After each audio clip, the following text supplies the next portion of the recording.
I've been so impressed by these new lip stains from Covergirl.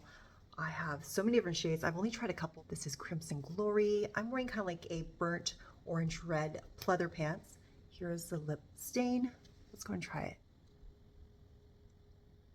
I love it because it lasts all day long.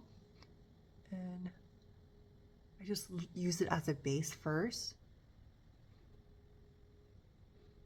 And I fill the lips.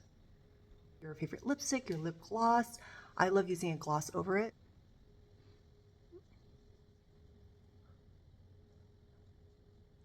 I wore it the other day with a hot pink shade, if you guys saw my makeup.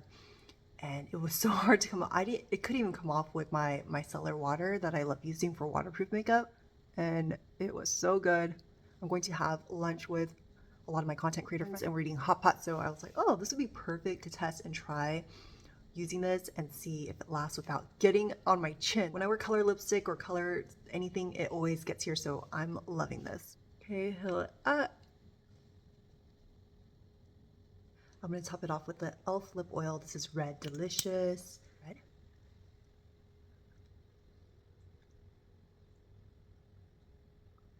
Look how juicy it is. It's going to last all day. Here's the beautiful lip combo.